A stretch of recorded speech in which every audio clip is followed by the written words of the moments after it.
book of Judges.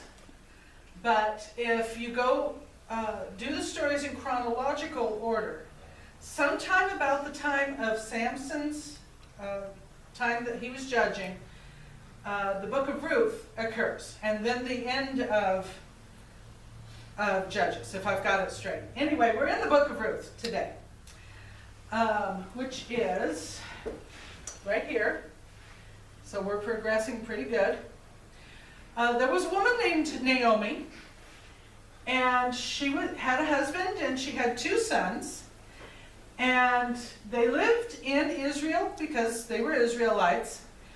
But there was a famine, so there wasn't any food. And they heard that the Midianites did have food. So they moved to Midian so they could have food to eat, which is a reasonable thing to do.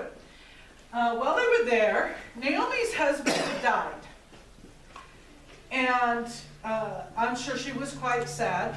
Her sons were adults, so they got married. And they married, one married a woman named Orpah, and the other married a woman named Ruth. After a little time, both of her sons died. And she didn't have any grandkids. They died before they could have children. And then she heard that there was food in Israel again, that the famine was over. So she packed everything up to head back home to Israel. And when she did, her daughters-in-law packed their stuff up and followed her. At one point, she stopped and she said, "Why are you coming with me? Look, I know it's the custom that if your husband dies, you marry one of his brothers, and then your children will get your first husband's inheritance. Yet the inheritance stays in the family. But I don't have any more sons. And even if I got married tonight, which isn't going to happen, and had a son, you're not going to wait till he's an adult before you married him. So you just go back to your parents, go back to your moms, live at home, find yourselves husbands among your people, and have a good life. Because I ain't got nothing for you. I'm sorry, I love you. This is what's best for you. You go back to your families." Orpah cried, and she hugged Naomi, and she went home to her family. Ruth cried and hugged Naomi and said, "No, wherever you go, I will go. Whatever your God is, that's going to be my God. Where you live, I will live. Where you die, I will die. Nothing will ever part you and me." Today we use that verse of the Bible in wedding ceremonies, but it was actually originally the devotion of a daughter-in-law to her mother-in-law, because she loved Naomi that much. I wonder what kind of woman Naomi was to gender that kind of love among the daughter-in-laws.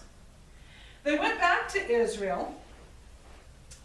They settled in Naomi's old home because it was still her property, because the property was handed down within the families. So it was her husband's property.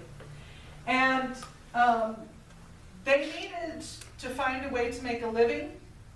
And I think we're going to leave it there, and we'll finish Ruth next week, because we go into the other half of the story. That's only half the story. So it's a little bit short, but it's too long if you put them both together. So we'll do the other half of Ruth next week. But Ruth and Naomi are now in Israel. They're very poor because they have no income, and they've got to figure out what they're going to do next with their lives. So let's sing our song. Oh, how I love Jesus.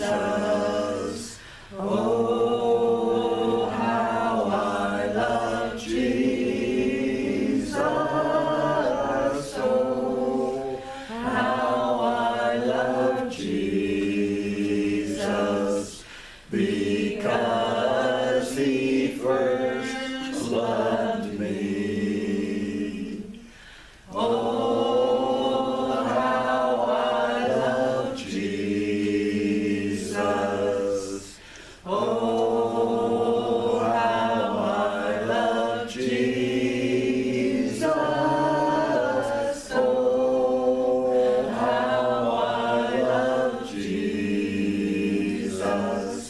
because he